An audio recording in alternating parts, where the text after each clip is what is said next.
Hello, everyone, and welcome to another episode of Global History with Mr. Langella. So, last time we were here, guys, we were talking about the Mongols. We talked about how Kublai Khan had escalated the Mongols to a empire, right? And remember that they were basically opening up trade to a lot of different areas, especially Europe, through the use of their expanded territory grab and their connection to the Silk Road, and then their eventual fall because of the Chinese had basically the relationship between the Mongols and the Chinese had escalated even worse than before, and they had overthrown the Mongol rule. So now we talk about Japan. Now Japan is a really interesting topic. I actually took classes on Japan history, Japanese history, and it was really interesting. But unfortunately, we cannot cover everything that is Japanese history, but we will cover a lot of major topics. So the sets the stage here, guys. Remember, Japan lies east of China, all right, and it's in the direction of the sunrise. So the land, it's also known as the land of the rising sun, and that's due to that reason, as I mentioned. It's in the direction of the sunrise, but it also comes from the word Raiben, which is a Chinese word that also means origin of the sun. So that's kind of where the idea comes from. Now, understand, throughout Japanese history, they are a land of borrowed ideas, okay? Because they're very similar to how United States had come apart. Now remember, when the United States was first developed, we kind of didn't want to take a lot of the ideas from Britain because we didn't want to be the same as them. But unfortunately for us, we didn't know anything else other than what Britain's control was. So we kind of mirrored a lot of our government, our culture after British culture or British government, and that's very similar to what Japan happens with Japan. Now, Japan was very lucky based on their location that they weren't. It was very, very difficult to invade them, but they were close enough that they could actually gain a lot of cultural ideas and traditions from China and other areas that allow them to kind of create their own. So what they do is they take a lot of what they see and they make it of their own, and they adapt it for themselves. So to kind of just talk about the geography and location, remember, as I said before, they lie east of China, 120 miles over water from Korea, and then 500 miles of water separate them from China, right? So now you look at the good thing about this is that they're close enough to feel the civilizing effect of China, so that they're able to get the cultural blending of China, but they're actually far enough away where they could not be attacked from invasion, which is really a positive here. So you look at the geography. Japan consists of 4,000 islands, 12,000 miles of archipelago, which are also considered island groups. Now, there's four major areas in which the people were living on: Hokkaido, Honshu, Shikoku, and Kyushu, or the four main islands in which the most population was on. Now, their geography has a lot of positives and negatives to it. Now, it's a varied climate. The problem is, though, there's so many mountains in Japan, that there's only 12% of land can be used for farming. So this is very similar to Greece, right? We talked about Greece, where the same problem had occurred, where it was really those nations that had found a way to farm or found the farming land were able to be more successful than everything else. So that's very similar to Japan, where there's only 12% of that could be farmed. So now they have to kind of rely on other people in order to give them their living goods. For instance, the natural resources that they possess. They can fish for sure, right? They're on islands. They will have an excess amount of fish that they can go for. But the problem is, when it comes to other goods, they do need to trade for them. And we start to see even later on in history, the decrease in coal, iron, and oil do pose a major problem. Think of it this way: when you guys learned about in U.S. history, 11th grade, you'll learn that Japan had depended on the United States to provide them oil for their country. Now, when the United States stopped trading them oil because of the hostilities that they started to gain, that makes Japan very desperate and attacks America in Pearl Harbor because of this, right? Because they're going to depend on other people to provide them these natural resources that they are in short supply of. During the late summer and early fall, there are strong tropical winds called typhoons, and even earthquakes and tidal waves are also major threats to the people of Japan. Now, let's talk about early Japan, all right? There are many different clans that had worshipped their own gods that when they hold their own territory. So this is very similar to how Greece was. Now, it's a little different because Greece all believed in the same religion, but they had different gods that were based in their territory, so it's similar in that way. Now, this early religion was called Shinto, the way of the gods. All right, now Shinto basically is respecting or worshiping the forces of nature and their ancestors. And Kami, which Kami was divine spirits dwelling in nature, trees, rocks, and waterfalls. Okay, so basically, they associate a lot of nature as being divine spirits, okay? And they think of the land. The reason why they call themselves the land of the rising sun is because they believe that the sun was a god itself, okay? The sun god was known as Amaterasu, right? So they have different gods with different names. They even have, go into more detail. There's these two brother and sister gods that they also believed in. I forgot the names. I think it was called the Izanagi and Izanami. There are sibling gods.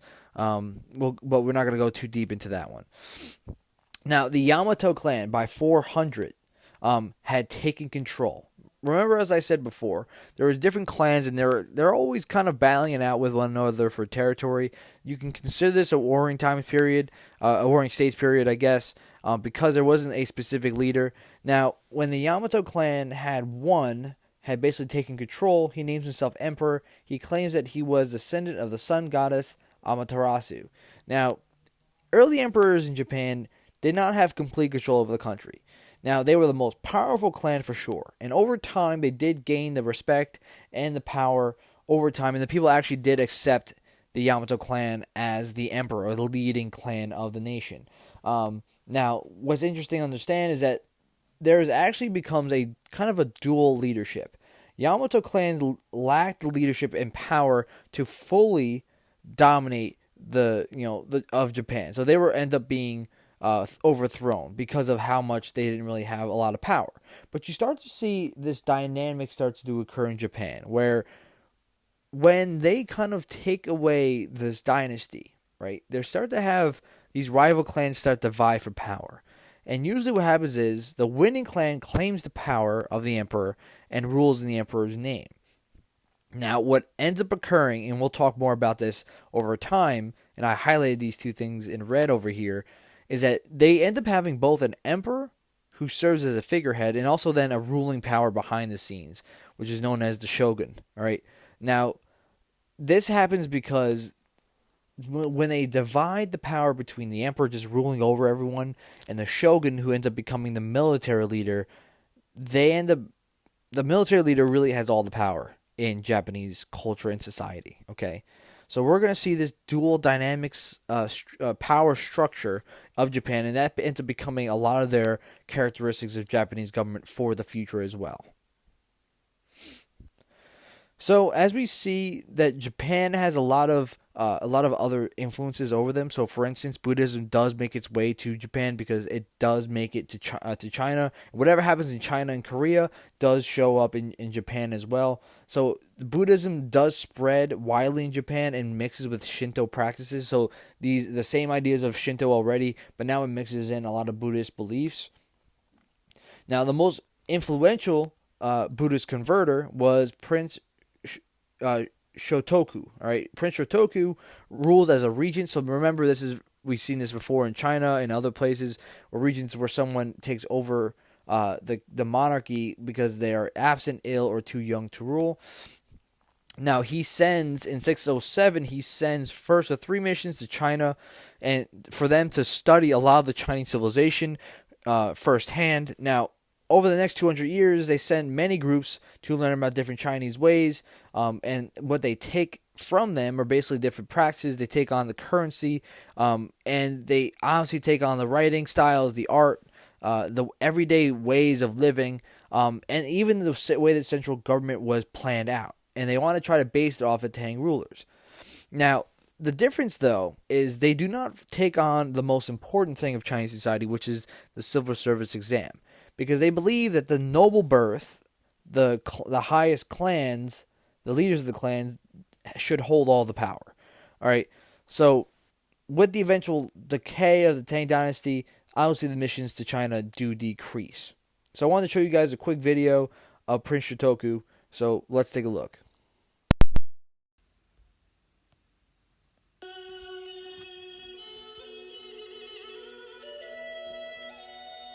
Shotoku of Japan was a leader of ancient Japan whose rule as regent under Empress Suiko has become the stuff of legends. Born in 574, the reality of what Prince Shotoku's life was actually like has become somewhat murky with myths.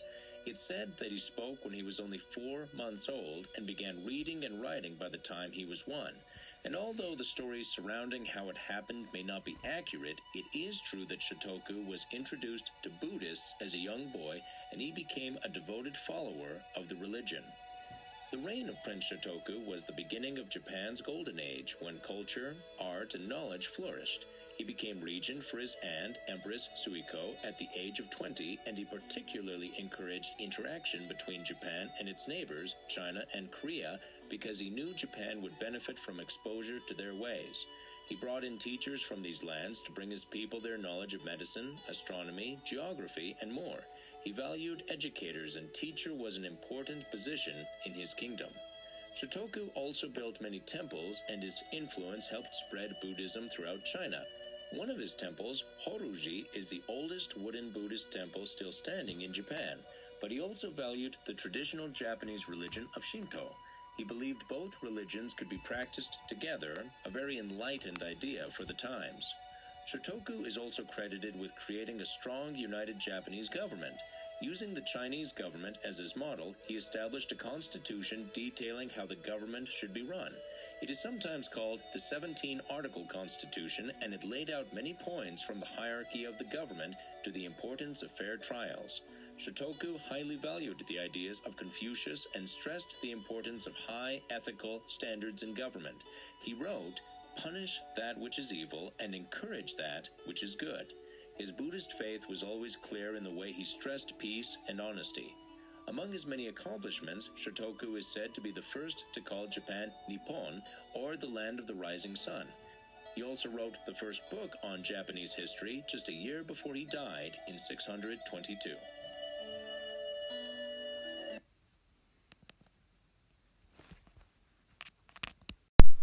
All right. So you can clearly see that he was a very influential leader.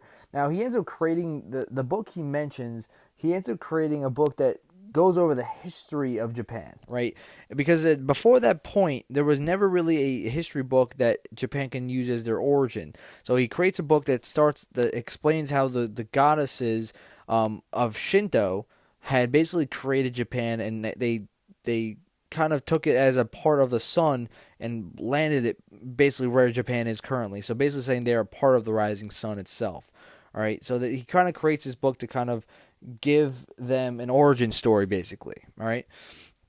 Now the Heian court, which is during the Heian period, this is kind of the idea where in 700s A.D. Japan moves its capital from Nara to Heian, which is actually modern day Kyoto. Now Heian's upper class creates a refined court society, which is if you ever look up Heian court, there's always going to be a lot of information on this. Now, during the Heian court period or the Heian period, there's rules, rituals, and artistic pursuits structure court life, right? So there's a lot of different things here that you can go into. Now, there's a lot of different types of art that kind of go into this as well. What I want you guys to do is to read this little section here, and I want you to best ways you can answer these two questions over here, right? The Tales of Genji actually illustrate all the different aspects of the Heian society. I actually read the Tale of Genji. Very interesting. It goes over a lot of different concepts or different relationships that happen between of women and the male counterparts during this time period. Women were not really respected as highly in the Heian court. Now, the Heian court women were really respected, but women in general were not really seen as the highest order of society of Japan. Now, I think if you're trying to compare them between them and China, I think they probably have more respect in Japan than China. But understand that during this time period, it was generally knowing that women in high society were not as respected as the men were. All right, they have different roles in society. Now, the decline of the central power in the Heian period, the Fujiwara family comes into power. Now they're the kind of the next major clan that emerges, and they take control. Now, what happens is when the Fujiwara period begins, there's actually a lot of conflict that emerges. All right, where basically the richest people, the nobles of this time period, the large landowners, end up building their own private armies and become warlords. Now, what these warlords do is they end up paying really the highest, most skilled warriors on in Japan to be a part of their clan or to be a part of their troop. And these warriors were the samurai. All right. Now, what happens is we start to see a new style. The feudal system starts to emerge. I think I explained to you guys what feudal system was. I think when we mentioned China in one of the earlier chapters, but feudal system is the idea where there is local rule. So where basically there is a noble that allows smaller people or smaller landowners to live on their land as long as they pay tribute. So this emerges as kind of the most dynamic way in which the government or society works at this time period. As in, small landowners end up trading land and working for these warlords in exchange for protection. Because remember, the warlords have all the samurai as their as paid defense. Kind of like paid warriors, right? People that are part of their troop. So when the small landowners don't want to be taken over by another warlord, they end up paying one specific group to protect them, to use the samurai to protect them. So this feudal system develops. The Fujiwara family loses its power because now, with all these different warlords are taking up different areas, we start to see the emergence of the Warring States period in Japan again. Right, because now it's not about the leading clan that controls all. It's going to be which clan is stronger than the other, and we start to see a kind of a battle between all these different clans. Now, I wanted to show you guys a video about the samurai. So after I talk about them a little bit, we'll watch the video. So the samurai warriors are considered one of the most lethal and highly skilled warriors in the history of the world. Now, when you're comparing them all to different kind of famous warriors over time, even the Spartans, they have a very, understand, warfare training was considered a great aspect of a male's life in Japan. All right, very similar to the same aspect of Greece, right? Training, educating your mind. Now in Sparta, that was basically all their life was based on living an honorable death, fighting, learning how to train. So all these the same type of concept that was happening in Sparta happens in Japan as well with the samurai.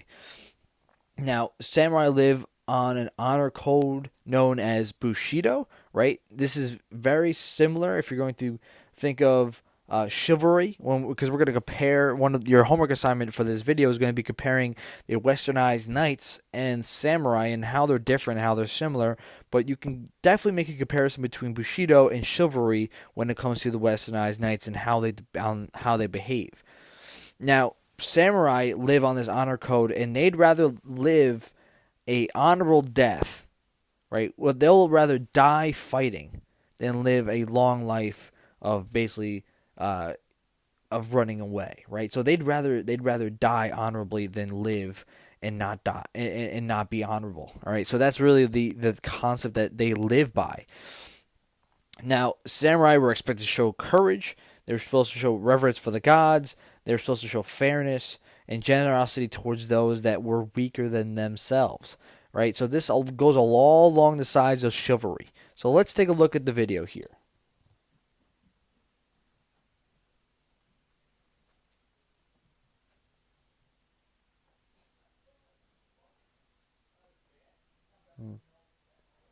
Okay.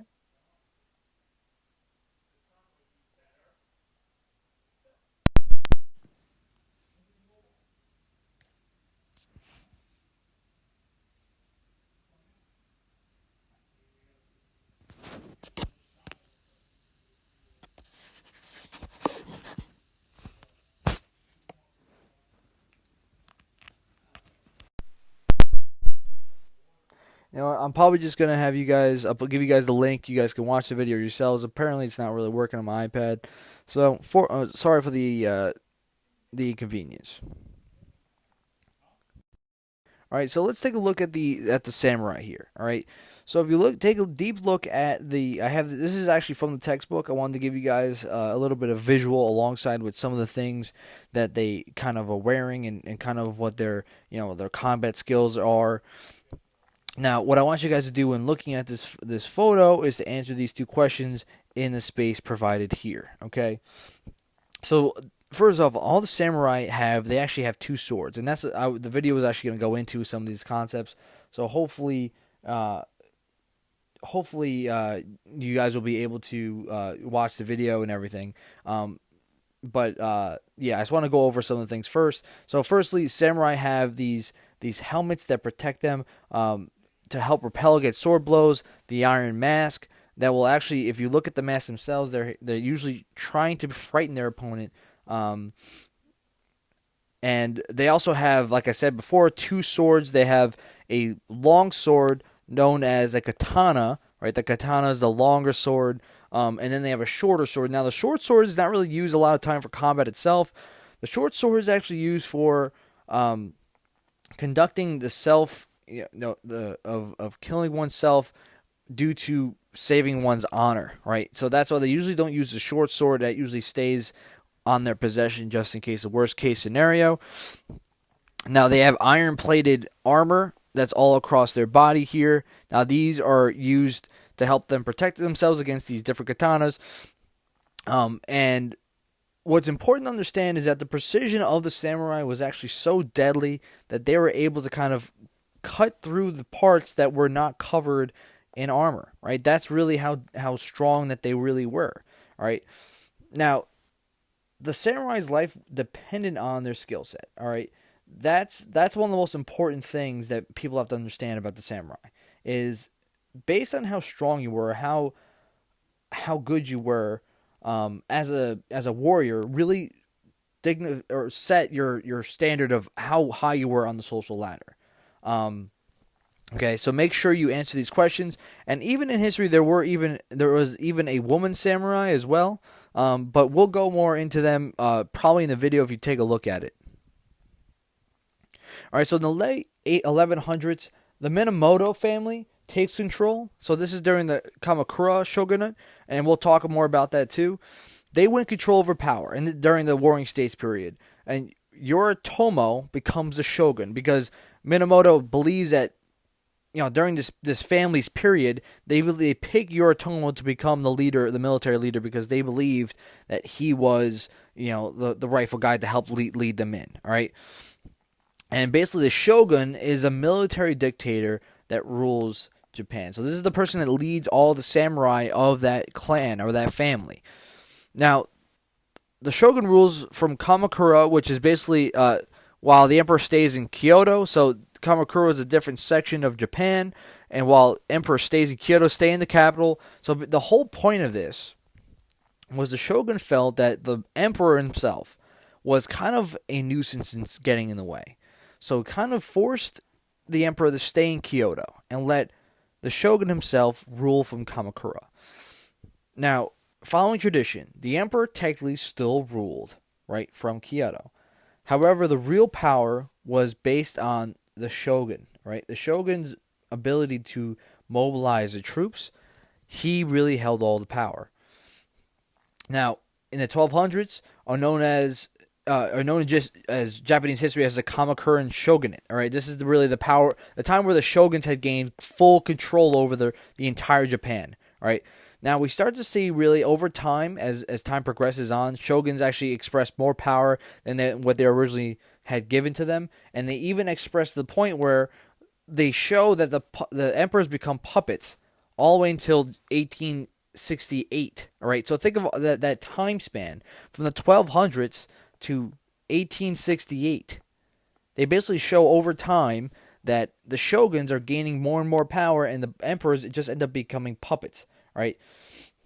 Now, the reason why the shoguns become so respected and they gain more power over time is they show how successful they were at defending Japan. For instance, the Kamakuran shoguns were successful in repelling the Mongols, which is what we talked about in the last chapter, in 1274 and 1281. Now, the victory over the Mongols, the only issue with this occurring is with these conflicts, right, with all these conflicts and not a stable money supply coming in, it actually drains the treasury of the shoguns, right? And now when the samurai, who were always originally paid warriors, right, to be part of this war, be part of the shogunate and everything, think of it this way. Soldiers, yeah, there is chivalry with the samurai, but they also have to get paid to make sure their families are fed and everything. So when the government fails to pay them, they start to become bitter, right? And the shogunate, or the Kamakura shoguns, lose their prestige and power. Now the samurai then, now instead of devoting themselves to the shogun, they now dedicate themselves to the local warlords that were able to pay them for their services. So this now leads into the official warring conflict of the Warring States period in Japan. So I want you guys to, before I move on, I want you guys to answer the on the side here, this little section right here. So now we got these last two multiple choice. I give you a comparison chart between the samurai and the knights. So please make sure you look at the chart and answer the two questions. And lastly, answer the main idea questions here. Number 1, describe the impact of Chinese culture on Japan. And number 2, how did feudalism develop in Japan? All right, guys. Well, that's going to be it for today. I want you guys to do the worksheet and answer the questions on the PowerPoint. And we will continue with this on Monday. Have a good one.